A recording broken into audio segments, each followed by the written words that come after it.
Peoples of the universe, please attend carefully. The message that follows is vital to the future of you all.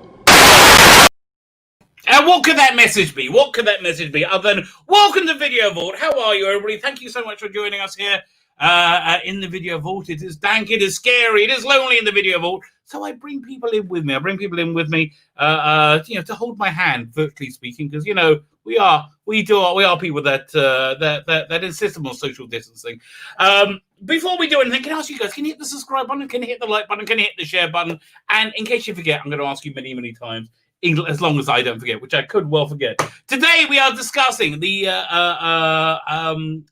how can I describe it? The visionary movie, The Fifth Element. And we have a lot of people here to discuss it with us. Just going in the order that I see them on the screen, we have somebody, he doesn't seem too large a person. He doesn't seem like a very huge person, a huge all-encompassing person, but he must be. He must be, because in his definition, he is mega. He is mega, which means he is huge. He is massive. Or maybe that could just be talking about his intellect, his understanding for filmmaking, or just, his animal magnetism. It is, of course, the Mega Geek. How are you, sir? It's worse this week. That intro. How are you, pal? I always focus on the geek section. I thought, never focus on the mega. Let's go for a bit of mega action. That's cool. How are you? I'm all right, matey. How you doing, pal? I'm pretty darn good. Pretty good. You said you might be late. I was late instead. So there you go. Yeah. Well, 1 out of 2 ain't bad. Yeah, Fine, exactly. moving on. We've got a lot of people to introduce. The next person understands the importance of very good headwear. Very good headwear, and I dare say, this man can go out in the rain or go fishing, and he would be perfectly prepared. It is, of course, Father Christopher Miller. How are you, sir? Doing good. I had to throw on the Irish hat today. Yeah, there you go. Why? It's not St. Patrick's Day, is it? No, it's no, but I'm Irish. Okay, well, there you go. That will do the trick. The next person I was going to introduce is a little bit fluid. I know him in one way, but he is fluidly changed into another. I don't know what's going on there, Father Miller, but you look like you're having a good time. I was out of focus. Okay, very good. He, in his former life, much like the Duke of Windsor, he was royalty. But apparently he has forgotten that title. I feel a bit forlorn. I'm still going to call him by his old title, just as somebody who, when they become president, you call them Mr. President for life. I will call this man a member of the royalty for life, because it is, of course, Birmingham's own King of the Geeks. How are you, Dan Hadley? Hey, hello, everybody. I'm Korben Dallas for tonight, just like everybody else. No blonde hair. What can be going on? Oh, it's not orange. That's what threw us off. Hello. Moving swiftly along, we have a new member in the Video Vault tonight. A new man. I hope he isn't intimidated. I hope he isn't repulsed. I hope he isn't put off. Please, treat him gently. It's his first time. May I welcome? Well, you don't need to treat him gently, because he knows what he's doing. Because he is a knight. He's not only a knight, he's a ninja knight. Ninja knight, how are you, sir? How's it getting on, guys? All right. All right. We're pretty good. Hi, Ninja. Bringing the Irish here as well, too, with Father Miller. I love it. Yeah, you Good to talk to you. We're being outnumbered on this panel. I get the feeling, not just yet, but very soon. The Irish numbers will swell once again. But before then, we're going right into the British Isles. We're going to one of the most British parts of British Isles. I don't know where he's from, but I imagine it's the home counties. It's somewhere very, very genteel, because he's a very well spoken man. Although he's a great actor as well. I saw him in the movie playing a complete sleazebag, which. Mega Geek, can you put the link in the chat? Because when you finish watching this, go and watch Bad Day or Rebecca Gold. Or what's the other one you got up there? Killing Zone. Go, put your jam chat. All of them are highly recommended, but the one most recommended, because you won't recognize. I was actually talking to him for about half an hour before I realized it was the same guy. That was really quite impressive. It is, of course, Keith, in parentheses, British Isles. How How are you, Keith? I'm well. Thank you for that lovely intro. Don't worry, it's I've never been recognised in the film industry, so it's fine. Well, there you go. Me and you both, mate. But this time I actually knew you. I don't recognize you. Moving swiftly along, I feel there's just too much Britishness going on here. Too much Britishness. I think we need to up the Irish content one more time. And we're bringing the Irish content not from just a person, not just from an individual, not from an area, not from a city, but in fact from an entire zone, which I thought was bigger on the inside, much like it's hard. It is Noel from the Tardis Zone. How are you, sir? The one funny intro, Rabbi. On that one's better. Again. More Irish on the panel. What's going on with all these? I know. It's like, listen. Is this for you? Is this like here goes the neighbourhood, or have we had to raise up? I'm intrigued. Well, nice to see you all, lads. Nice half hour, Miller. Thank you. Yeah, I should give you a shovel now and potatoes and go and plant them. Oh, you bought it in? Hello. Ah. Oh. No, I got it from an Irish store. Oh, There you go. There's an Irish store in Denver. Good man. Nobody wears them. You do know that, don't you? In No, I Ireland. didn't hear that. What? I said nobody actually wears them in Ireland. You do know that. I do round here. It's Peaky Blinders country round here. They're all wearing them. We always wear them. Oh yeah. Peaky Blinders made them very popular. You won't get many Dublin people wearing those hats now. Down the country now is a different story, but I love yeah. them. I don't know why not. I like it. If you go to Amsterdam, you don't see many clubs either. It's just the way it is. We have one more person for our panel. We have a person. He's a little bit of a problem. Let's be fair. He's a bit of a problem. I don't think there's any way that we could get around. He's especially a problem when he's on Twitter. All right, when he's on Twitter, he gets thrown off there all the freaking time. And that is just his state of being. His state of being is being a problem, and that's how he came up with his name, I believe. ProblemBeing. How are you, sir? I don't know what that means. All right. Oh, for heaven's sake. I felt I should. Oh, I should get my Peaky Blinder one out. Okay, listen. We're early. Yes. We're early. Here we go. There you go. I have actually got one of those. We're a bunch of Peaky Blinders, aren't we? Oh yes. We are with Father. We're not talking about Peaky Blinders. If we were talking about Peaky Blinders, I would talk about the death scene of my favorite character in there. I feel really stupid away. Who was it? Very famous actor, James Bond. What's his name again? Sam Neill.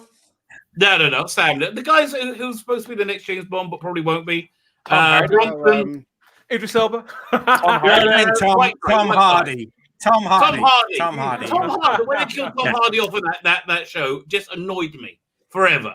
So, but fortunately, we're not talking about that. We're talking about this instead. We're talking about The Fifth Element. The Fifth Element, which has many strange and interesting posters for the movie, because it's a pretty strange and interesting movie, which I haven't seen for quite some time until yesterday, actually, when I watched it. So, I would say, much in the same way, the MCU is a pretty good cinematic representation of American Marvel comic books.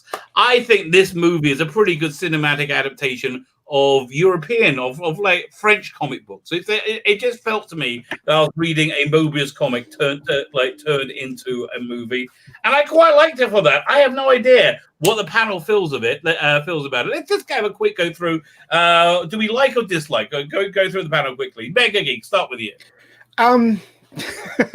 It's okay. I didn't like it when I first watched it. I can tolerate it now. Put it that way. It was all right. For you, that is high praise indeed. Father Miller, yay or nay? Where are you? Yay! I like it. I mean, it's a dumb, fun movie. Yes, exactly. Yes, exactly. You're 100% right. I do agree with your assessment. Dan, what's your 1 second take on it? I'm so glad you just thrown this image up, because that's one of the things I love about this movie, the symmetry of things like that. Back in 1997, I saw this at the cinema. Absolutely loved it, Rabbi. Uncategorically, unreservedly loved every minute of it. And it was the last movie poster I ever put up on my old teenage bedroom wall before I bought my very first house. Well, you liked it then? I've seen it 2 or 3 times since at the most. This is the first time I've seen it in many, many years. But coming back to it in 2020, I had rather a different experience. That's it. Yes, that you find on the video vault quite often, right? Oftentimes I pick a movie and went, oh, I love that movie. It was so much fun, and I watch it and go, oh, that's not how I remember it at all. That's not how that happened to me a lot in this. More of that later.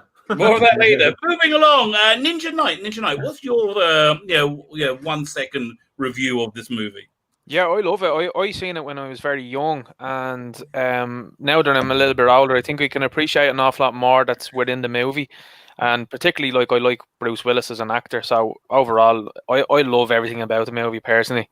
This is one of the least Bruce Willis movies, though. It's very interesting because it's certainly him. But they make him look totally different. Giving him that blonde hair was a pretty good idea, I think. It's very, very striking, yeah. Yeah. This one definitely stands apart from the rest of his canon. Moving along, now we're on the British Isles, the Keith British Isles. What's your 2-3 second review of this movie?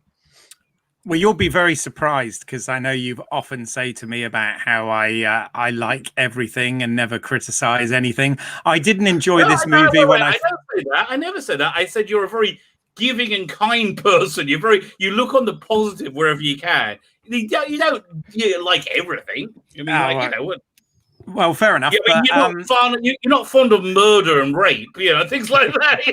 Well, I'm just talking about movies and entertainment here, Rabbi. Okay, Careful now. No, but when I first saw this film, I didn't enjoy it, which surprised me at the time because I thought I was going to love it. But I've watched it again only yesterday, in fact, and I'm afraid my opinion has not changed. Although I appreciate this movie, I don't particularly enjoy it. If I'm honest, I'm intrigued to getting into finding out exactly why. No, what's your thoughts on it? I'm gonna have to apologize to everybody because I remember watching this film back in the day and loving everything about it.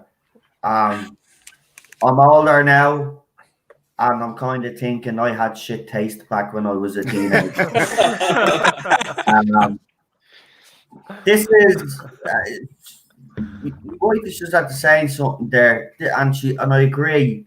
I think this is the most un-Bruce Willis movie, one of his most un-Bruce Willis movies that he's been in. He's good, but the movie hasn't. It's not as good as I remember. I actually was bored, to be honest. So I want to apologize as well because I kind of forced the issue on this one, and I wanted this movie. It was maybe, but Ant is better than Pacific Rim. Ant is better than Pacific Rim, so it'll score higher than Pacific Rim. That's sacrilege, that is. Pacific Rim is amazing. Now take that back. We got another one in favor of I know. Everybody's going to nearly literally disagree with me on this one. It's not as good as I remember. I'm sorry, I don't know. It just didn't. No, you can only tell the truth, mate. You can only be honest. This is what you mean. It's like one of those films, you watch back and you have this memory of a film, and then you go and watch it again, and someone on the panel already said it. It was like, while I was watching it, I was like, did this actually happen the last time? Because this is actually stupid. I was like literally shouting at the screen, this is stupid. So yeah, not a fan anymore. No, but before we move on to ProblemBeing, who I just covered up with this chat, I'm terribly sorry. If Dan is Korben, who will be Rod? What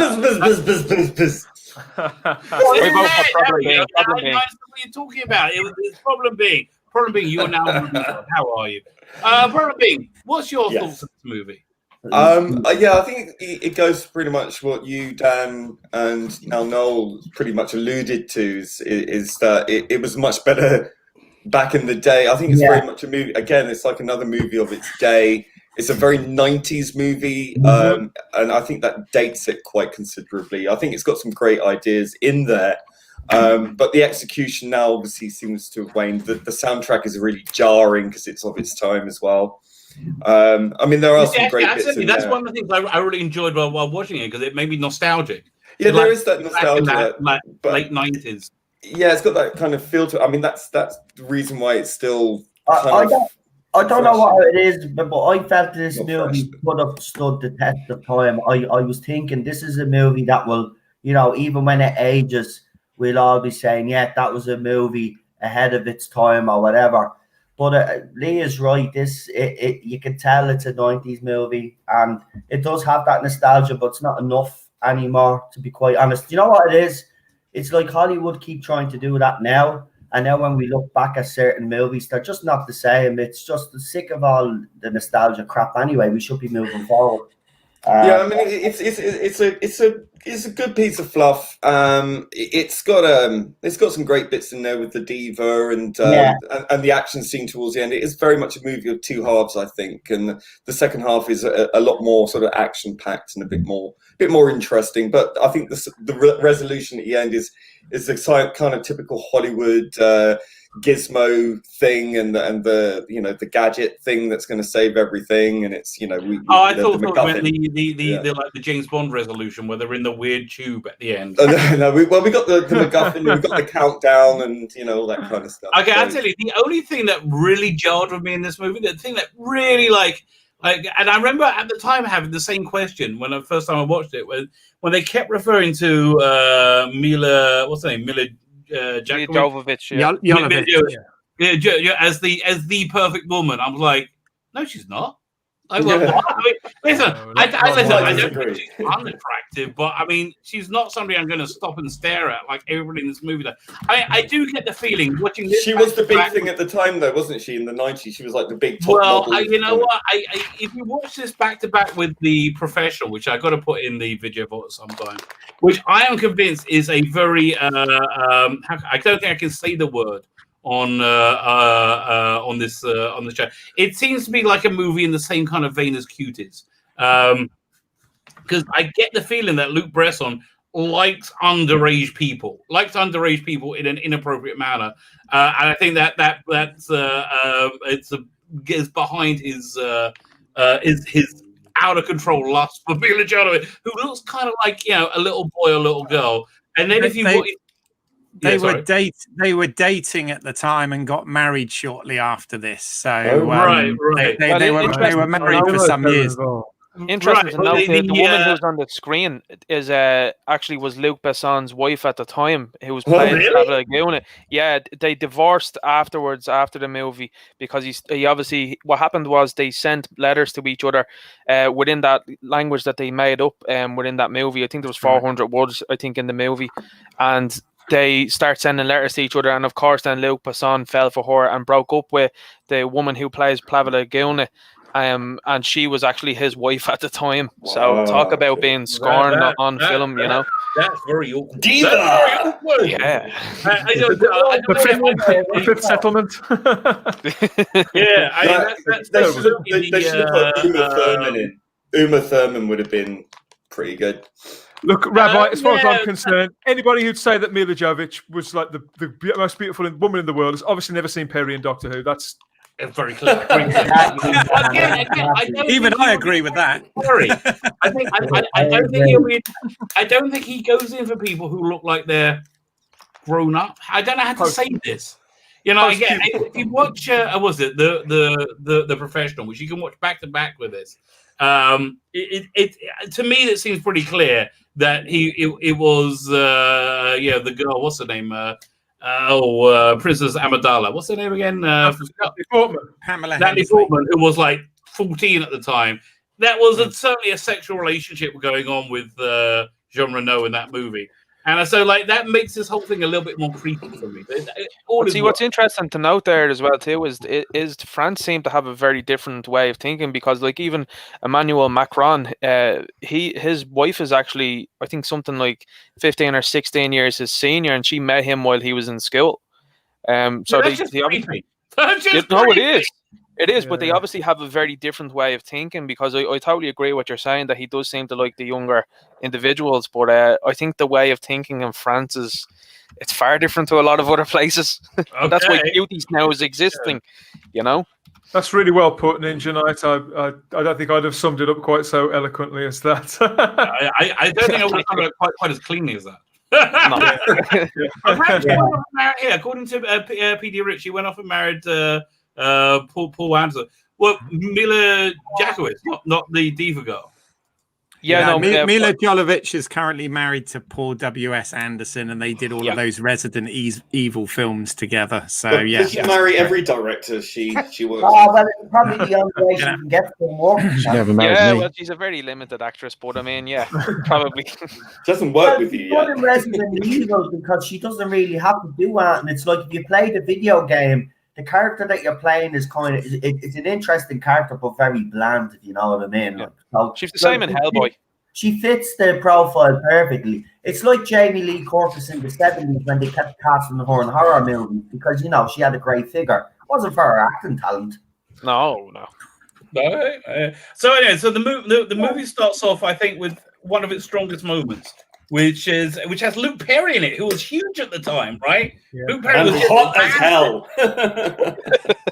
So Calm yourself. I really ProblemBeing. like this 1914 sequence, and again, this all seems like a Mobius comic to me. When you get these weird aliens turn up, I love the design of the aliens. I love how I don't care that it looks completely fake. I just like the very, very different aesthetic feel that we get. And I think a lot of the problem I think we're all having as a panel in related to this is the special effects do look like their effects. They don't look like they're photo. They don't look like they look like they're photorealistic enough. Yeah, that robot looks rubbish, though. I gotta admit, it really does. It looks like the BBC did it. I thought that design was so interesting. It's the head that doesn't work. It just looks really cheap. The head. It kind of reminds me of the Labyrinth movie, that kind of Muppets. Star Wars movie. Who did the effects? This was it the Jim Henson's company? Don't know. It feels like it is, doesn't it? Everything's very in camera, very like marionette-y. It feels very tactile. A lot of British stars in this as well. In this film. Yeah. Lee Evans was from in the it. very, very start. Yeah, Lee Evans is the weirdest role in it. He's playing a very straight role in it. It's before he became famous enough to tell people that he will do what he got tricky as well. You mentioned Luke Perry a moment ago, and yes, I mean he was absolutely massive in the 90s. I think he'd just come off Beverly Hills 90210, but he shares a scene with John Bennett, who's Doctor Who royalty really for just one or two roles, but particularly playing the main bad guy in the Talons of Weng Chiang. Under all that prosthetic. That was John Bennett. He's the guy. I'm afraid so. And he was he was Death in the fantasy sitcom Mulberry in the 90s as well. So he did a lot of work on British TV. And again, from in this film, it's the same guy that was in Aliens last week. The same guy that was in Red Dwarf. Exactly. I noticed that as well. I'm like, okay. Playing the same character. Resume. We've got to do that next week, whatever else he's done. I think that's it. Everything he's done now. I think we've seen his. He's in Tim Burton's Batman as well. Is he? Oh, there you go. Fine. So we have that interesting opening sequence. Do we have anybody in the panel who liked that other than me? I thought it was. I did enjoy it. Yeah, I do like the aliens. Actually, I think they were quite kooky and different. I could have stood a whole film. I could have easily watched the whole film just set in that time period, and a prequel to this, The Fourth Element. Maybe I don't know. I could watch a prequel to this. I thought that was everything was very sexual in this film, though, from the design of the women's costumes to everything. Really, John Portier. That was why. And the idea was to make them non-sort of gender specific, some of the costumes as well. So is that why Chris Tucker wears a dress? That's why Chris Tucker wears a dress. Right. By the way, we're jumping forward, but I think this is Chris Tucker's only watchable movie. I think he really. No, Rush Hour is great. Much better, yeah. Right. To answer your question about the opening. for me, I actually thought that the opening was the strongest part of this film. I think the opening is really intriguing, and you know, I was drawn into that bit, but it loses me after that. So I kind of just wish it had stuck with the opening. So yeah. Luc Perry. Everything went up with a bit of Perry. Calm yourself. Sadly, we lost Luc Perry a couple of years ago. I He know. died very young, Right. which was very sad. Wonderful actor. He was actually a very good actor. My entire opinion on Luc Perry has been overshadowed when he was in Oz, the prison drama Oz. And was he in that? Yeah, he actually played a disgraced priest or something. But he had many naked scenes in that, and he was a big lad. He was a very big. So it's the only thing I've ever been able to think about ever since that, because it's a bit distracting.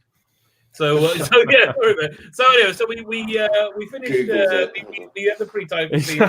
We've lost ProblemBeing. We've lost ProblemBeing. ProblemBeing's gone already, lads. He's right here. No, he's checking out pictures now. Okay. But you're right, he did absolutely get this off the back of Beverly Hills 90210, because at the time, you know, everybody thought he was going to be the next, you know, big star off of the back of that, and he did this and like Buffy the Vampire Slayer the movie, not the show. Yeah. And but unfortunately his career didn't really sort of launch particularly from there, and he ended up sort of having a bit of a revival in more recent years on episodic television and stuff. Keith, every time they say that somebody is the next James Dean, that happens every single time. Yeah, exactly. Yeah. Robert Pattinson just said he's the next James Dean. So actually, I think Keith has said he's the next James Dean as well, haven't you, Keith? Oh my God. Never. Right, so we flip forward to like 500 years in the future, or they're like 21st century, which is like the default place where they set science fiction in the 1990s.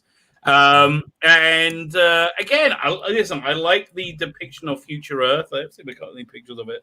I like the depiction of future Earth. I thought it was really compelling, really interesting. A little bit of a dystopian future. You got this like weird little cubicle that Bruce Willis lives in. With like strange people who want to like rob him all the time and take. And it's a very what's the word I'm trying to think of? Very exaggerated like kind of reality. You know, like he's a very, everything is very, what's the word I'm looking for? Stereotypical, but kind of works for me anyway. I kind of like leaning into the stereotype. Was it sponsored by McDonald's by any chance? I think it could have been. You know what? I think that works for it, don't you? Yeah, I guess. I think it brings it into it puts a little bit of recognizable reality into like this lots and lots of fakery. You know, it kind of feels like a Monty Python movie in the terms of just the look and feel of it, where everything's just a little bit exaggerated, right? It reminds me, Rabbi, of Time Bandits and that kind of thing. The wobbly. We were talking about the effects earlier on, and the costuming, and you mentioned Jim Henson, and that's what I thought initially, but I thought, that's not quite right. I'm brought more to mind handmade films and that sort of wibbly wobbly, slightly spoof aspect of it. And another thing that struck me about it too is that all the production design, the roundness of it and the colour of it. It reminds me, I'm a big fan of art books of movies and storyboards and production design drawings and things, because that's what I do. But I think this is the best direct translation of production art and storyboards into the film that I've ever seen. All the colours are really, really bright. All the sort of lines around things are really, really bold, as if they've been done in a slightly chunkier pen. It's the closest thing to storyboards brought to life. Yeah, it reminds me of 2001. 2001. Sorry, 2000 AD. Yeah, it's very very much. It's for me. Mega City One or Mobius. If you ever read any Mobius comics, it's. Yeah, was it Inco, Airtight Garage? It's just like that. It feels like that come out to the screen. It is a comic book. I mean, the movie is a comic book. Mobius did do the conceptual art for this film. Yeah, So, you can tell. I've got a question. Yes, Father. If cars can fly, why is there a bridge? It's true. Well, because it's Brooklyn Bridge. Historic. I was going to say it's probably and I do like the way they shown the water falling, which they thought that'll be the future. They didn't know it was rising. The water falling. They've that's a pretty high bridge. If that has to be pretty high. Yeah, let me see if I can show you on this. Will it show you my cursor? If I go over here. I was wondering how tall those buildings must be. Can you see that area that I highlighted? Yeah, the thing I put a little thing around. That's where the bridge was. That's where the bridge was originally. All this stuff underneath it, everything underneath it, is like reclaimed living area, right? Because they didn't have enough. They ran out of room in New York.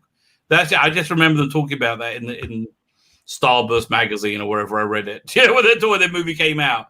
So so the bridge really starts over here. That's why it's so high up, and that's why when you see the Empire, the Statue of Liberty. The Statue of Liberty is also on a really much higher pedestal than it was before.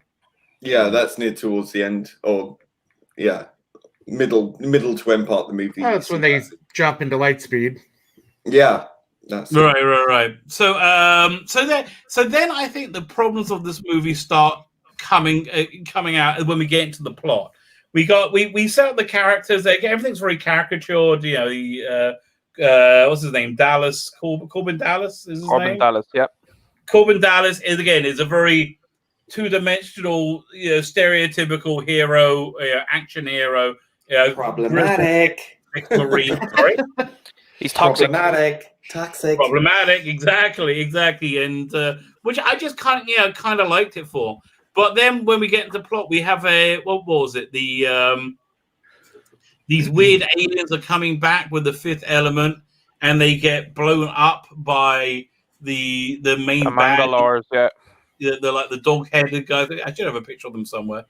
Yes, they're the Mangalores. Background there.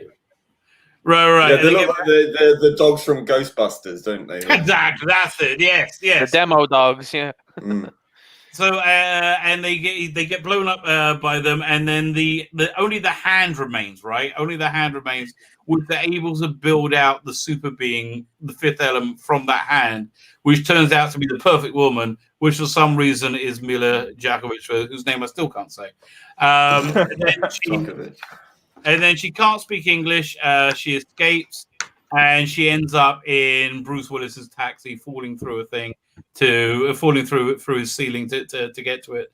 They go on a bit of a chase, and he loses his taxi license, I think, until they meet in home.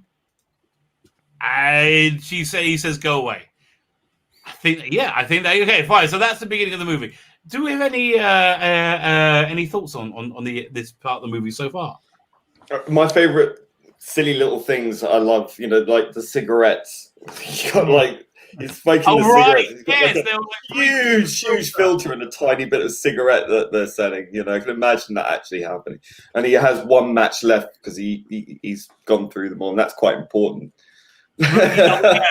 Yes, that's true. Day Travel Through Time says, and this was I was thinking this as well. The effects feel very similar to Brazil, which I think is.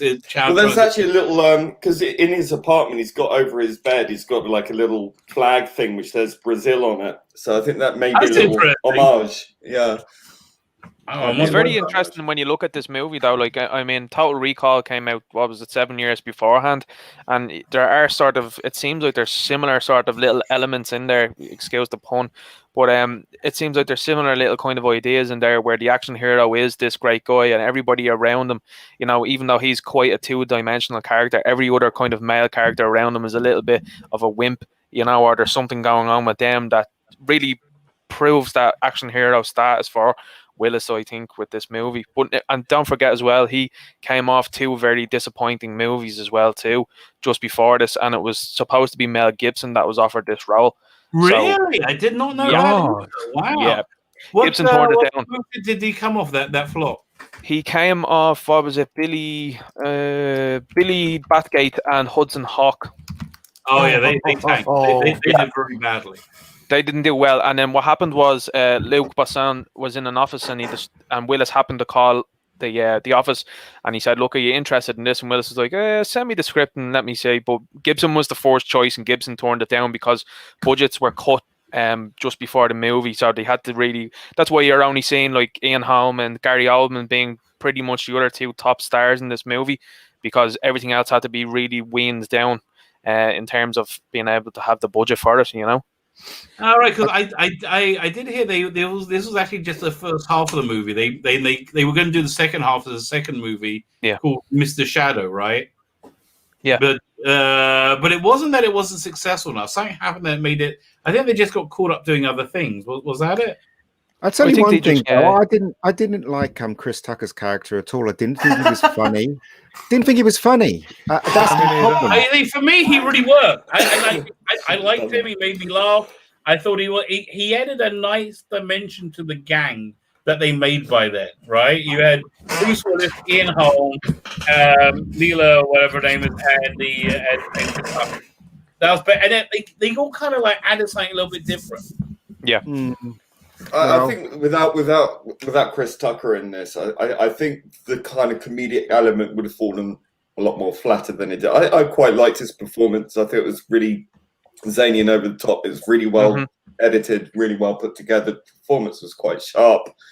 For me, it's fun. I think he had the right balance, and I think his character gave the film what it really needed in terms of sort of a bit of candy and a bit of fun in there, and it kind of fitted with it. Yeah, it's a very memorable performance. He gets on my tits something right, and I've got to be honest. But when we get to the end, you see what you just said, Rabbi, about he adds that dynamic to the team, and how you were just talking about it. Their problem being, I thought, maybe it wasn't that bad, because by the end of the film, they do start to gel, and you see another side to this character who, like I say, I find him next to intolerable throughout much of the film, and to me, I think this is the problem that I had coming back to this film after such a long period of time, is the way that they throw the cast. They never really become a team. They never get on the same page, and they never really gel together to feel like they are aiming in the same direction. That they're sighted on the same goal. But I think that's more realistic. Korben, maybe, but Korben and Lilu are supposed to have this bond are so wildly separated through, I'd say that the second and thirds of the film, so they never come back together again, and they never really have chance to gel and bond, and that's why this film, watching it this time in particular, it really lost me, because I felt like everybody who I was just getting to know is all off cast to the four winds doing whatever, and it starts to sound a little bit like mumbo jumbo. And at one point in my life, particularly at this time, I had a head full of production design in particular. This is when I was first in the industry too, and I think I was seduced by that. And now this movie is just sumptuous. It is. This could have had a sort of Firefly, Guardians of the Galaxy thing vibe to it. I think it could have really taken flight with that, and I think it would be remembered a lot more now, 20 odd years on. And I think it would stand up to repeated viewings, which I would argue that it doesn't. You see, I think the reason why it's failing more than the visuals of it, which I do enjoy the visuals, even though some of them look clunky. I think the problem is the script is. It's like you don't notice the script problems because you're so blown away by the visuals of it. But now you're not blown away by the visuals of it. You do see those problems in the script, which you are not overlooking as much as you did originally, in the 90s. I don't think the film works personally. It kind of works. It's kind of very silly, and it is what it is at the end of the day. There's no characterization. The sets are quite nice. The motivations of each character is very silly, and I don't know. It's just okay for me. And a lot of people like. I agree with the motivations are silly, but I think that works for it rather than no, it doesn't. Yeah, but that's just my opinion, right? So I just thought it was whatever. That's what I thought. For me, I thought as I said, my opinion hadn't changed from when I first saw it, and I think some of the themes of it are quite compelling and quite interesting, but I think the execution of it in my opinion, is just really bad, and I just don't like this film tonally at all. And that's kind of what my issue is with it. I appreciate it. I thought I was going to love it because everybody involved in it, I'm a big fan of. So I was actually at film school in the States when this came out, and I was really worried that I was turning into one of those film snobs because it came out the same summer that we had Speed 2, Batman and Robin, and The Lost World, all of which I thought were terrible as well. And I was like, that batch there, then, isn't it? Like, well, no, I don't think this is any better than those. That's the thing. But you know, I was like, oh no, am I going to be one of these guys who doesn't like anything anymore, sort of thing? But no, I was really surprised because obviously Subway, La Femme Nikita, The Big Blue, and Leon, all of which came right before this one, were I love those films, and I'm a big Bruce Willis fan, and I like Gary Oldman. I liked all the cast and stuff, and I was really expecting to love this. And this is the sort of sci-fi that I just don't love, unfortunately. And my opinion 20 years later hadn't changed. You know, I'd say, I mean, it not aesthetically, but the vibe of it is, you know, it's kind of like why they have villains in American movies played by English people, because English people speak English like Americans do, but it's a bit different and it feels wrong and they must be evil, right? So I think this is, it has a visual language which is, it looks the same, but it's a bit different and feels wrong. So, like, if you're like somebody who resonates to Star Trek, for example, Star Trek is a very easy, especially the movies in the 90s, right? It's a very, you know, that just feels right. That's just the aesthetic that we live with and feels right. This feels very, very jarringly different to that, right? I think European. That's why. I think a lot of people would be. But it's got that kind of like early 80s Peter Jackson splatter kind of look to it as well. You know, that kind of early 80s. I don't know. It kind of reminded me of Flash Gordon. The designs are kind of like European. I'm talking more like Italian. the alien creatures and things. Oh, them. Well, yeah. they were rubbish. This girl beat them all up. They were absolutely crap, weren't they? Can I, 2020, wouldn't it? Like Ogrons. I want to talk about that for a moment, actually, because this particular picture you put up on screen, Rabbi, and this struck me watching this last night. When I first saw this film and this scene, this really amused me. I think the way that it's directed and spliced with the music still works. It's got a lot of bounce to it, a hell of a lot of energy. Yeah, it's very funny. It's very cringy as well.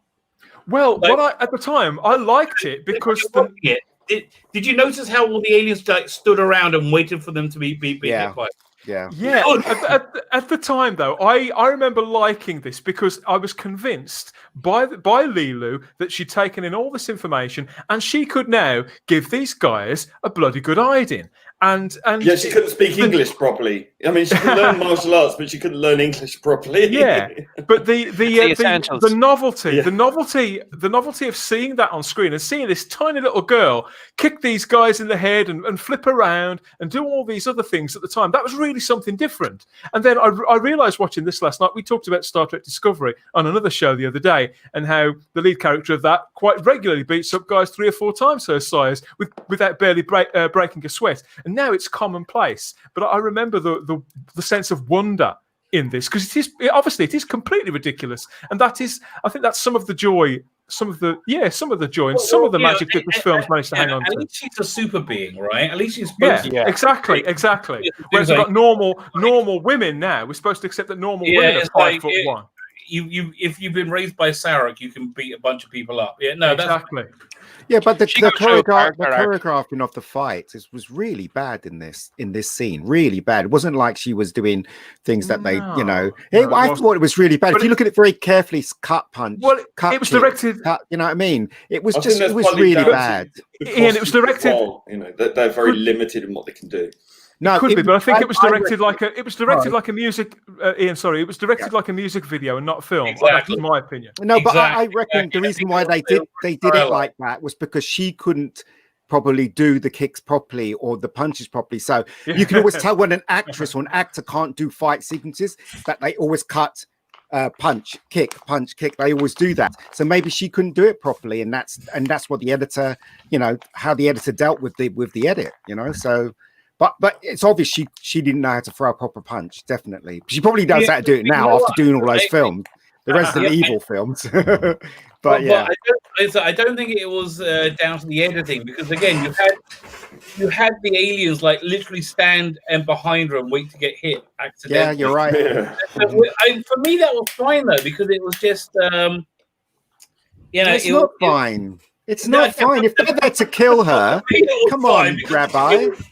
Stylized, caricatured. No, it's not maybe fine. we have to see it that it's like we're watching it in like maybe it's like a kind of slow motion, so she's actually No, it wasn't in doing this a slow lot motion. faster. I know, but I mean, like pretending that time spatially she is doing this a lot quicker. I mean, if I'm okay with them having sounds for the laser beams in space in Star Wars, it's ridiculous.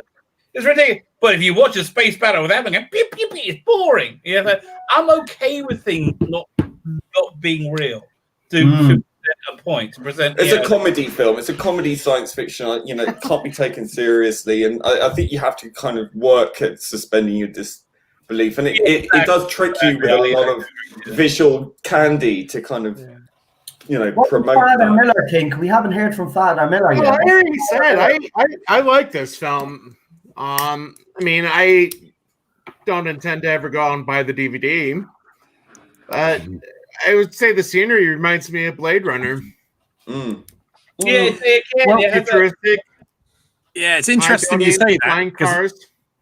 Yeah, it's interesting you say that, because I kind of thought it was a bit like the anti-Blade Runner. And what I mean by that is, I kind of agree with you that it does have a certain vibe to it, but it's whereas obviously Blade Runner, you had those sort of mixed cultures going on in Los Angeles like they've done in New York here, but Blade Runner was obviously very dark and everything, whereas this was kind of like Blade Runner light. You know, it's kind of Blade Runner on acid. Yeah. You know what I think the similarity is? The reason Blade Runner is the visuals of it is so sumptuous, it's so incredible. It's because we just lost someone. I'm not sure who. Because the visuals of it. It's right. The reason that happened is because there was a strike going on in Hollywood, and they actually they didn't have anything to do. They spent like an extra 6 months on retainer just building models. But so you've got this incredibly layered, detailed representation of the future, which I think they did purposely similarly in this movie. They just did it to a different aesthetic. I actually don't think that this was a badly made movie at all. I mean, it was the most expensive French-made movie ever at the time, with a budget of like 90 million or something. But my problem isn't with that. My problem with this film is just more of a sort of tonal thing. You know, even though I do love Gordon, and I've done, things on Flash Gordon already, but I love that film, which you've said is in some ways tonally similar, but I don't know what it is. I like, we talked about Aliens last week. We talk about Star Trek and Star Wars and whatever, and I like those sort of sci-fis. This, and I know I'm gonna make everybody go crazy with this statement. Not me. So wait for it. But Right. This reminds me of Doctor Who tonally. Even of the Mangalore. I hear that. I do hear that. very much. I agree. And I'm not a fan of Doctor Who. I think you've upset Dan. Well, Do you know what? I can actually see. It was a French film. It would have worked better with. I know they had to bring in the Hollywood stars to kind of get people to watch this, but I think this movie would have worked better with French actors and actresses in subtitles. You may be right. It probably would. Yeah, probably, to be honest, because I thought, for me, I thought Gary Oldman, who I think a marvelous actor, wonderful actor, but I thought he was absolutely terrible in this. I really didn't like what he did at all. Well, I'm not sure if I liked what he did, but I found it very what's the word I'm looking for? Authentic. I found it like the way they wrote him out though. It just seemed like he was going to be like this big bad, and then he gets a bunch of stooges to go and do his bidding, and they screw up. So do it yourself kind of attitude goes, and then he just gets blown up. It's just like that it, you know, really kind of misused, I think. I did like the car chase though. Car chase was great with the police. I like that. Yeah, that's right.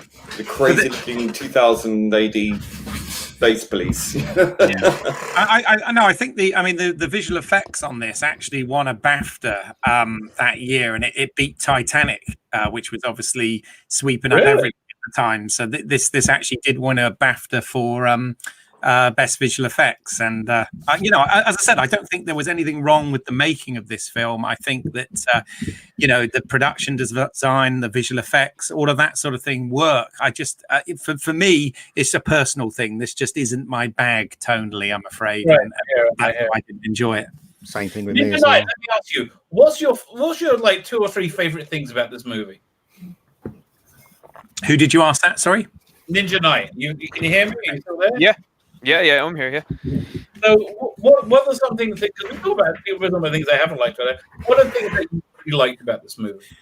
Well, I think, you know, in opposition to what was just said there, I actually think Gary Oldman is really outstanding as a villain in this. And I think, you know, as I said, I was quite young when I seen this, and I think he always stood out to me. So when I'd seen this movie, and then I later see him then as Jim Gordon, I couldn't believe it was the same guy. And then again, when you see him in Sirius Black and Harry Potter, still couldn't believe it was the same man that had played these 3 wildly different characters. Do you know what I mean? And Churchill as well. Character actor. Like wildly different, and I think this is one of those performances in which Oldman just shines. Obviously, he wasn't given too much to deal with, and yeah, of course, the story isn't amazing and it doesn't use his full talents. But I think, again, like, I think we're talking about memorability with this movie, and he's another part of that. That you remember that haircut, you remember that thing on the side of his head, you remember his fascination with technology. You know what I mean? He really stands out as a villain to me. I think you put him in any other universe as this villain, and he stands out again. You know, you put him in a Star Wars, and he's the same. I think he's a good villain. I just think it was wasted. I think it was wasted. Yeah, he serves a purpose. You know, I think that's the movie. That remembered where it was shot to, right? Do you know that scene where he chokes on the cherry thing? Was that meant to be funny? Because I didn't find that funny at all. The scene where he was choking on his cherry, and Ian Holm was going, life and death and blood, and that little creature comes out the little hole, and he bangs in it, and the cherry comes out of his mouth, and he said, "I won't kill you to save my life." The purpose for that was I didn't laugh. Was I meant to laugh? Yeah, but the purpose of that was to serve as a morality tale. You know, that was for the father to come in and say, you know, even the small things can take you down, kind of thing. So it was just there to serve as a. It wasn't meant to be funny. No, it's supposed to be amusing. I don't think it's supposed to be laugh out loud. But actually, that's something. Actually, I think where the film does get the weakest, when they have these morality tales, these morality points they make, and they don't really land. I don't think that Luc Bresson is a particularly morally adept. If I can say that, yeah. If anybody's made a career in the movie industry, probably isn't that good a person. You know. Do you think that? Oh God, what's his name? Who? The father character, Ian Holm. Ian Holm. Yeah, Ian Holm. Yeah. Was channeling his inner like Jedi. Because he did come across very much like Obi-Wan Kenobi, didn't he? Yeah, I guess so. With his robes and his quest. But he was quite manic though as well too, wasn't he, Ian Holm? And this, like, that was one thing that stood out to me, like how manic. Because initially he kind of tells Korben Dallas to go away, and he's no interest. And then when they realise then who Mila Jovovich is, he does become extremely frantic, and it's like, this is the person we've been waiting on. And I think that shift in Ian Holm's acting as well too was really well played. Like I said, I think his sidekick David was really well done as well. Mm-hmm. Was it Dr. Scott too? He had a chat earlier. I'm going to bring it up again, which is really on the money. That they are all regular people except Lulu, even the big bag Gary Oldman. So his boom at that moment, he was a bank robber getting caught. But I think you can apply that equally to in Holmes' character or everybody's character. Everybody in some way fails a lot in this movie. Even if it's Bruce Willis kind of failing. Not on purpose, but because he doesn't care. He's like, he's a grizzled cab driver, Former special ops. Yeah.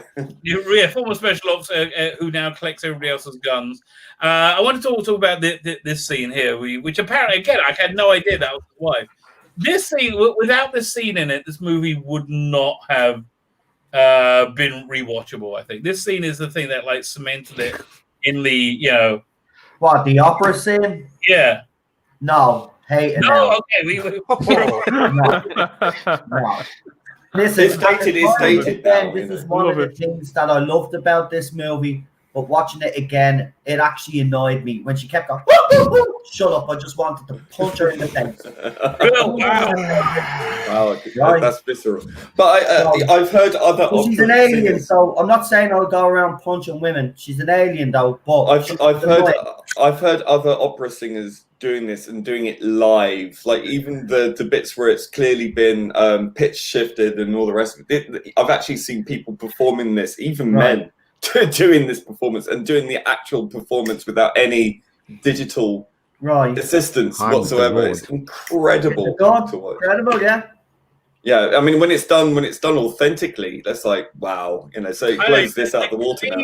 It wasn't just the music; it was the combination of the visuals. You got the stunning blue. You mean like The Godfather when The Godfather did it? You mean? Sorry, like when The Godfather did it? You mean with the opera? When he was taking out men, you mean this film actually ripped that scene off? Huh? Did it? So there you go. I don't think it's the same at all. It probably did. It's the same idea, Rabbi. It probably brought the same idea, but did she have stones stuck in her belly when she gets shot? No.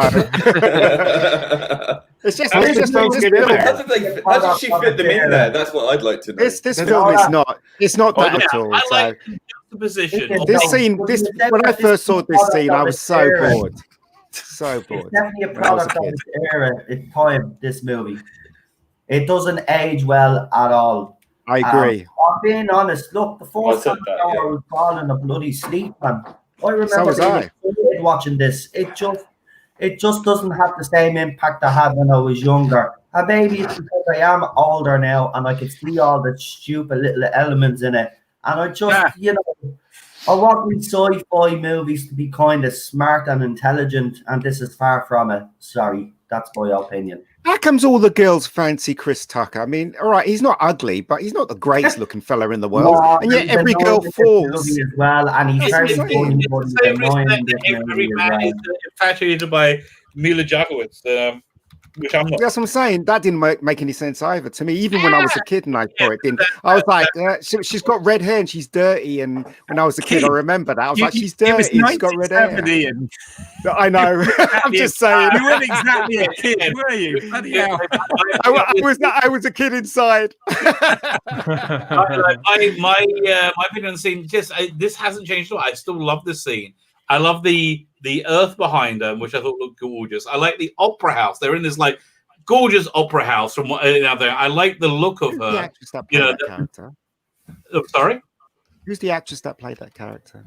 It's Luc Bresson's his wife. His original wife, I think. Yeah. She's a very little known actress. She was a model and singer. Okay. Yeah, so I didn't know that. It wouldn't be a massive hit. All right. Sorry. Carry on, Rabbi. Sorry, mate. Yeah, that was basically it. I mean, even if you just look at the design of the stuff around the windows, the circular little circles, making it feels very like you're in a Parisian opera house, and it's in space, which I've never been there before. I'm kind of like going there. I thought, and I like the music. For me, this all really came together well. The ending I found a little bit cheesy, quite a lot cheesy. Again, it was one of those like morality stories they're like shoving in there that she's upset that people make war, but then Bruce says, "But we love as well, we love people too, so that makes everything okay." I mean, I thought the ending where they actually take the stones, and summon the four elements, was actually again that was one of the stronger parts of the film. But then what annoyed me is then they add a scene they have a scene after that which is essentially like a Bond movie Right. Thing where the president and everybody's there to thank him, and he's off shagging her in a cryopod or whatever the hell they're in, and it was like, oh, that seemed tonally very odd after these compelling bit that we had in the temple where they she destroyed the threat to the planet and they completed the mission, and then they had that sort of really. It felt tagged on at the end. I don't know. I just thought it was really weird. And you're talking to a guy who loves Bond movies, but it works in a Bond movie. It didn't work in this for me. Yeah. Because of that tonal, it's because of the big tonal shift you're talking about there, Keith. Because at its heart, this is Star Wars. This is the quintessential archetypal, hero's journey. And then it does, at several points, it veers off into other things, which I suppose is the continental influence. Who knows? Also, the fact that he wrote it when he was young. He started writing this when he was like 16. And then he finally got around into it when he was 38. Who said it showed? Sorry. No, but he clearly wrote it at a young age and then didn't really develop it too much further on than that. Then sure he didn't. When you look at it, because there's not like he said himself, there's not too many themes to this one. Like there's not really a theme. And I'm not sure you can really have a movie without a theme. it's kind of important. The main character doesn't grow at all. He doesn't learn anything. No. He's the same all the way through. He's very, very one-dimensional. I like that in characters. Like what they were doing is like the Clint Eastwood man with no name type character, the Judge Dredd. The character that doesn't change, which I like as a hero, Yeah, but they were cool.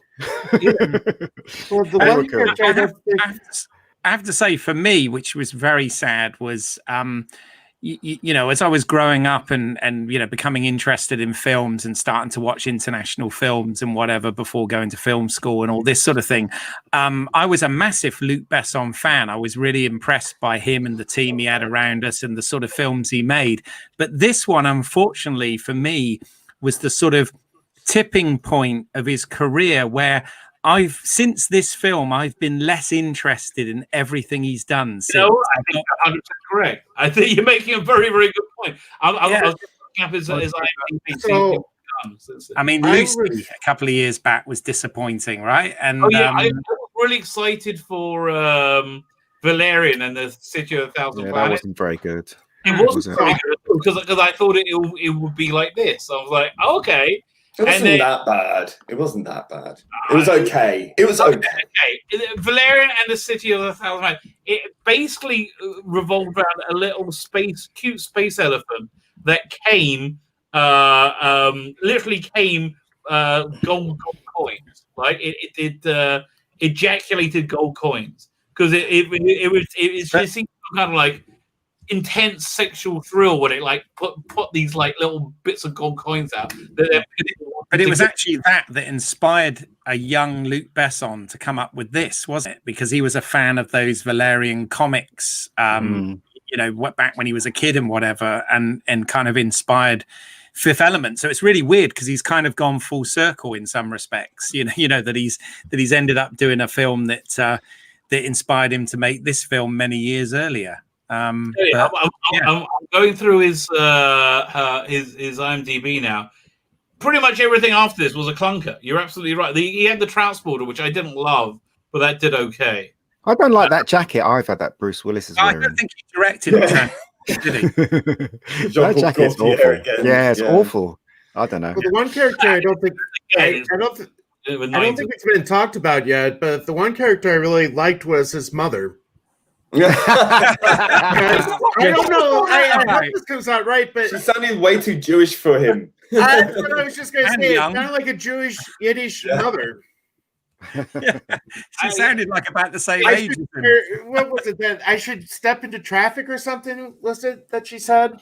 Something like that. Yeah. You know what it is? I think I worked out something about this movie. It's if you look at like French comic books, they're very they have a different level of stylization than you do from American comic books as you do from British comic books. British comic books are like a little bit more gritty, but they're more stylized, and they're stylized in a very different way from Angle. And I think that stylization in the character, like for example, in a French comic, you would have like the grizzled hero has the naggy Jewish mother. right? Even though it doesn't make any sense, because they go in for these caricatures, these very stereotypes in a big way. And I think that's what defines that all these characters are very, very caricatured characters, which for me, again, I just found it enjoyable. I just found it enjoyable. I think we've done the movie. Should we go through the panel and give our final thoughts, or does anybody else have anything else you want to talk about before we move on? I think we'll do that. Closing thoughts, Dan, your closing thoughts on the movie. Let's try and make them different from thoughts. Well, I think I've said pretty much all of what I wanted to say, really. But yeah, I mean, this did send Luc Besson's career downhill drastically.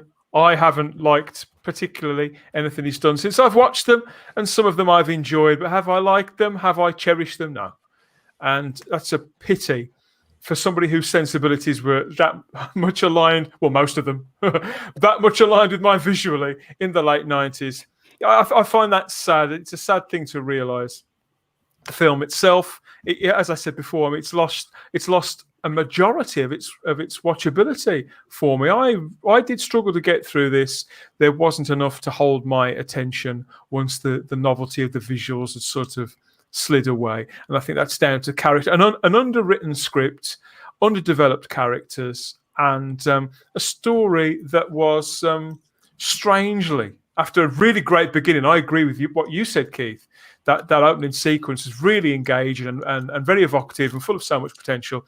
And it did, the blueprint of it was the hero's journey to a step by step. And so there's nothing really distinctive about it.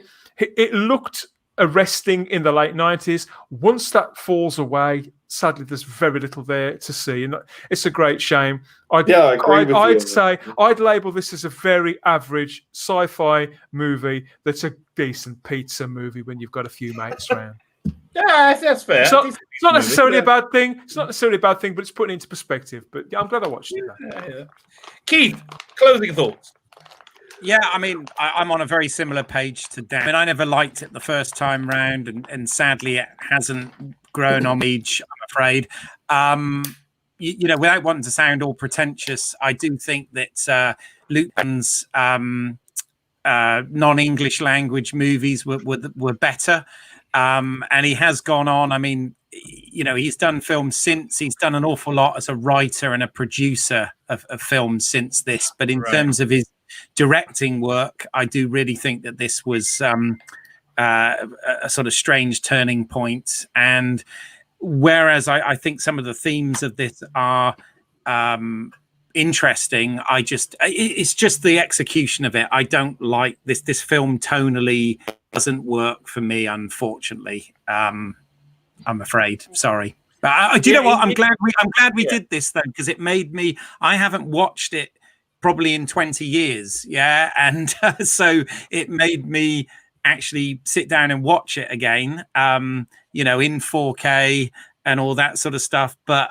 yeah, I'm just not a fan of this movie, I'm afraid. Yeah. And by the way, Bruce had blonde hair in The Jackal. They all can't be winners. What can you do? I was going to say, I haven't seen Subway since I first saw it, which was one of his first movies, right? Yes. Have you seen that? Because I'm really intrigued now. Will I want to go back to it, or does it still hold up? No. The Subway, La Femme Nikita, Big Blue, they and obviously Leon, but that was English language, of course. But they all are still, in my opinion, amazing movies that I love. Leon's fantastic. Leon's probably his best movie. If I'm going through it, for me. Yeah, I love it.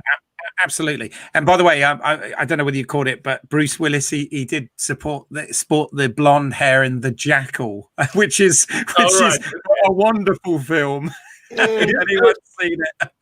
Is it good, The Jackal? I never watched it. It's very average. Very average. It seemed very average to me. That's why I never saw it. Yes. Dave the Jackal was better.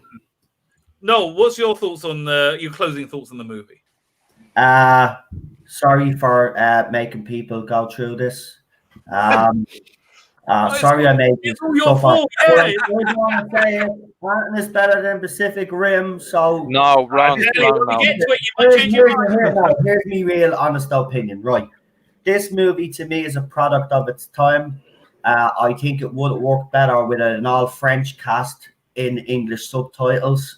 To be honest with you, I could understand why they got the Hollywood stars in. I wouldn't have. I would have stuck with French actors. I think this would have been an even better film, to be quite honest with you, and I think it would have translated better on screen if it was all in French. This is not as good as I remember, so for that reason, I'm going to give it a 5 out of 10. It wasn't, and I'm sorry for putting you through it. But in fairness, Rabbi has put us through a few whoppers in high rise. I'm quite pleased to have revisited it, to be honest, and realised that my opinion 20 years ago was still valid now. So there you go. Well done. But yeah, I'm sorry. It was disappointing for me. I just it's one of those movies. It's definitely a product of its time, and it should stay there. Listen, the late 90s were a good time economically. What was I going to say? Lord Thor says, I will say this, considering the lack of originality in today's sci-fi, this is a breath of fresh air compared to Star Wars Last Jedi and Star Trek Discovery. Yeah, I mean, that makes it better. That is very You're true. all wrong about Discovery. You're all wrong about You Discovery. like it? You like it? Oh, I loved it. I wanted to be on your stream on Sunday. I would have argued so much. Yeah, because we need like a juxtaposition. Call a doctor. Oh my god. Come on to the next I only one. watched 10 minutes before I turned it off. Seriously, man, I'm not going to question your taste, Keith, because you have fairly good taste. But how the hell do you think Discovery is good? Seriously. Season 3, episode 1 was great. There you go. I think episode 1 of season 3 it was the best one we've had of Discovery. I'll agree with you. I would agree. It's the best episode of Discovery today. But that's a low bar. That's a very I would agree. It's the You know best. what? I just want to say, though, do you think as fans that we're kind of being unfair to shows like Discovery because we compared them to what came in the past? And you think that we set the bar too high now, and we should just accept that these writers are mediocre and don't understand the canon of the show that they're writing for. Yeah, I don't think we are being judged Discovery based on your pre-thoughts because of season 1 and 2 with that season 3 opener, in my opinion. When I listened to it, I was you're making a very good point, because like look, this is a side. While I was watching that episode, I kept thinking, if I didn't hate this central character, I might like this more. But if I wasn't so insanely critical about it's so preachy and it's so earnest and it's so here's the other thing. Yeah, I think this is as good as it's going to get. I think it's going to go downhill, and it's going to be like a brick hitting you over the head by episode 7. Yeah. Well, everybody heard me say on that show that I deliberately didn't watch the season 2 finale. I didn't go back and rewatch that to jog my memory because I wanted to treat it like a new show and give it that sort of fair shake. But I think what Noel's talking about is as much about the legacy of something like a franchise and holding it to a standard. But no, I absolutely think that we should hold our creatives to a standard. Mm-hmm. Otherwise, there's no point in these things being recommissioned year after year after year, or going back to the well on an old franchise and digging something up. If you're going to sully its memory, if you're not gonna at least take what was pure about it, what was unique about it, and elevate it in some way, even if it's up and slightly to the side, just elevate it in some way. And I think Brian Fuller wanted to do that. Sorry, ProblemBeing. I think Brian Fuller wanted to do that, and. Yeah, I'll leave it there. Before you come in, I just got some breaking news come across the wire. Alex Kurtzman has just been tapped to take over the Fifth Element universe and franchising. So I guarantee we're all going to be liking this movie a lot more in the future. So okay, go ahead. Well, I was just going to say, I think it goes to the question: who is it being made for? The fact that the audience isn't there is rather telling. You know, you've got a lot of fans who've switched it off and they're not really interested. And this new audience, like with Doctor Who, just doesn't materialize. I mean, very small numbers, but not enough to sustain it. And I think as well, by trying to make it relevant to today in 2020, it's the worst possible thing you can do. Not only will it date it, it will make it so insufferable. Because everything is so earnest and so cringeworthy today. And I think that by pandering to today's sensibilities, you're really sort of not future-proofing it. Like old Star Trek was future-proof because they were thinking about the future. They would use allegory to talk about current day issues. Problem being, But back let to me the film. interject. Normally speaking, bringing things contemporary, talking about today is always a mistake. But however, I'm going to ask you to do that. Ken, give me your thoughts on this movie. Yes. Yes, of course. Like I said at my opening statement, it is a product of its time. It is quite kind of very dated. It is a quintessential late 90s style movie. It's a comic book basically put onto film. Might have been more interesting if you had a different French director doing it, maybe like Jean-Pierre Jeunet. Didn't he do Alien 4? Resurrection, yeah, and he did like that hotel film. I can't remember what it's called. Oh, I like that. Delicatessen. I like that. Yes, and all that kind of stuff. Had a similar sort of sensibility, but maybe a bit more grounded. I don't know, but it's a piece of fluff. You know, it's a music video with a dodgy script and some good ideas mashed in, but it doesn't really gel. And it is kind of a film of two halves. It's a piece of fluff that's been left in a bag full of very good magic mushrooms that have taken this taste. It can't be taken seriously. It's a cult classic in a way. It's kind of earned its position with the diva scene.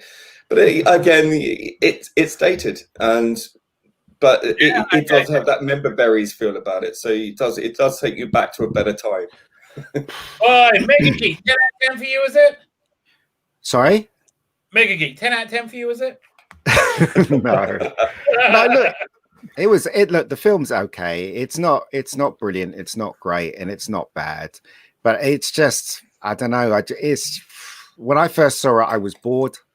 And when I've watched it, I watched it this morning, I was bored. So, and none of the characters, they don't develop. They're all the same. They do what they do. You know, it's okay. It's just, it's enjoyable in parts.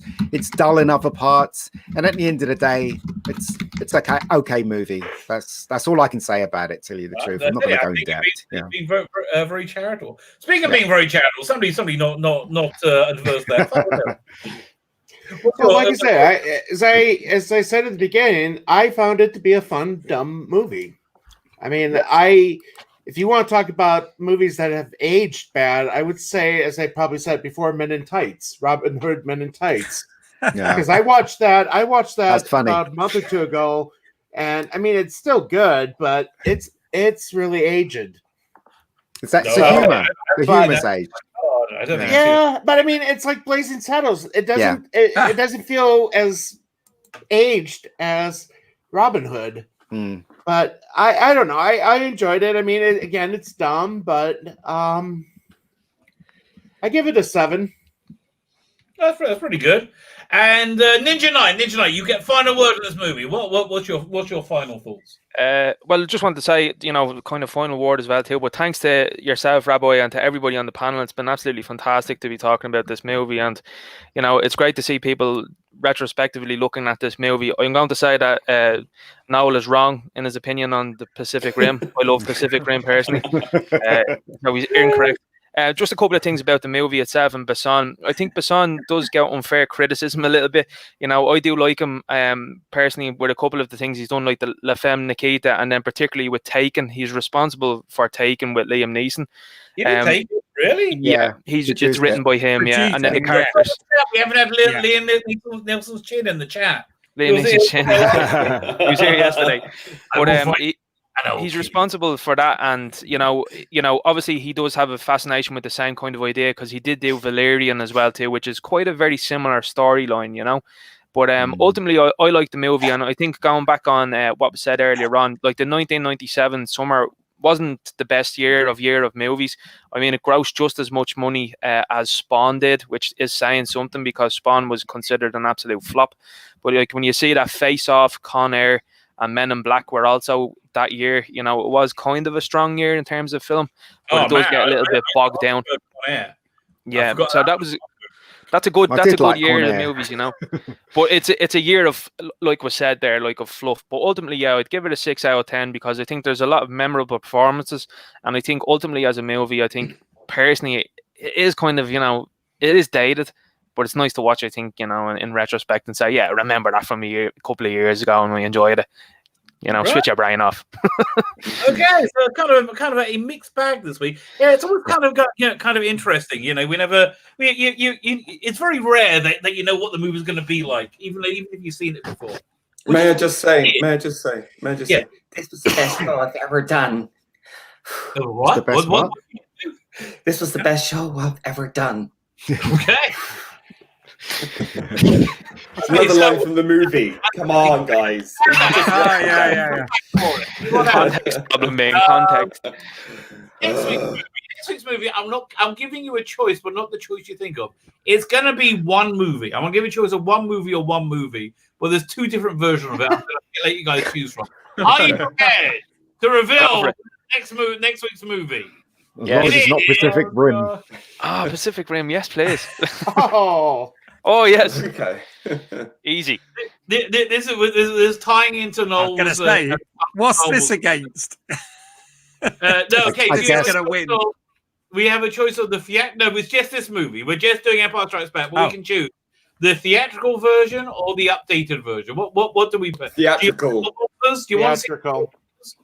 Let's go through. There's not much difference. There's not much difference with this one. This is the least altered of all of them. You get to see the big what's the it? Wampa. The Wampa. Yeah, it's the Wampa. Dad, what's your choice? Boba Fett's voice as well too. So we haven't got a Rabbi's cut for this one, then, mate. No. I would. Yeah, well, there's so few differences. But yes, I'd go back to the theatrical release. Theatrical, interesting. Okay, Keith. Yeah, well, I mean, for me, it's the theatrical all the time. But, as I said, with this film, there's so few changes that either works and it's a wonderful movie, whatever. But yeah, if I had to pick one, I'd go with the original theatrical version. Theatrical cut, 2 for the theatrical. No, what's your pick? He's asleep. No, there he is. No, I'm here. Sorry, I was just cooking. We're on my channel for the Star Wars thing. I thought we were doing all 3 movies. Okay, we'll do it on your channel. You told me to do Empire Strikes Back. No, we're doing the 3 movies. I didn't know. You asked me if I said we're doing Star Wars. Fight. No, I didn't know that. We'll do it on your channel. That's cool. I don't mind. Do you want to do it next week on your channel? Well, that was the plan. I told everybody that I was doing the trip. You said you can do it. We were starting off with Star Wars. Then we were going to do the second one. Then we were going to do the third one, and we were going to review The Mandalorian all next week. Okay, but are we doing it on Wednesday next week? Because that's when we start. Yeah, because instead of I said to you, we do Star Wars Wednesday, and on Thursday then. So there is no video bought next week here, but I'm not even doing the new Who or the classic Who because we're doing the 2 movies. We're doing movie Wednesday, and then we're doing the other 2 movies on Saturday and Sunday. Okay. Well, there you go. You heard it here first, folks. Me too. Rabbi just told me for that boys, but he does that all the time. He forgets. We can't blame him because he always remember on No. I have a question for you. Which version are we going to do? Are we going to do the version or the new version? I don't mind which version you want to do. Okay. It's like Star Wars week on my channel. I did a bleeding trailer and all for it. Do you remember? You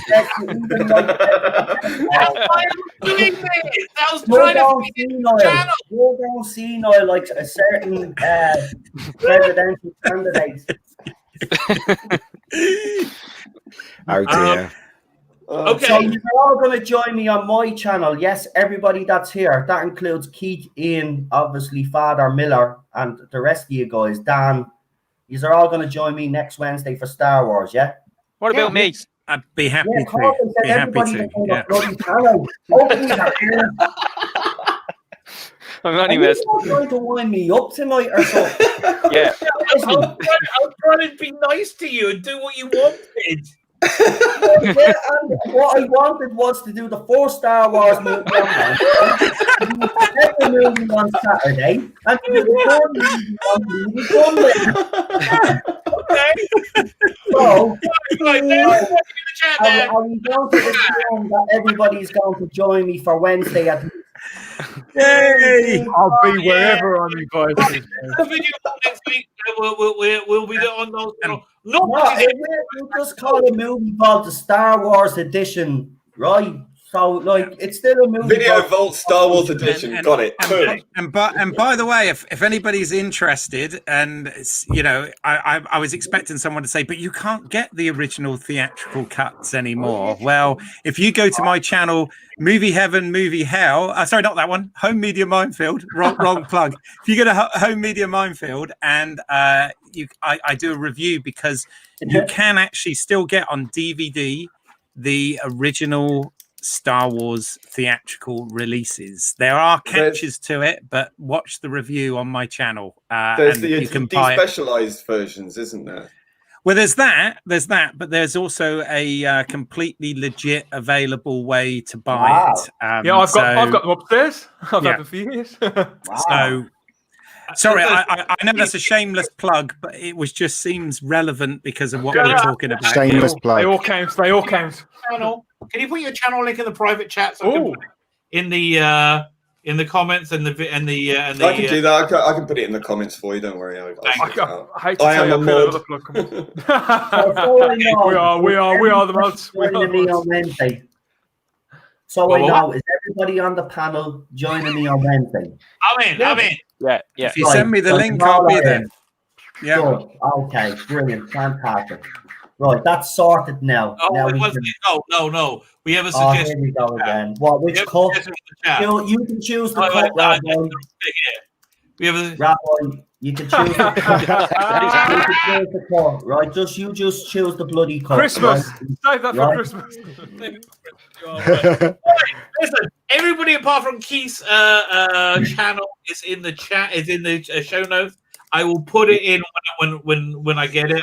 I'll update it. Please go over his channel and subscribe. And don't join us back here next week for Video Vault. That would be a mistake. That would be a mistake.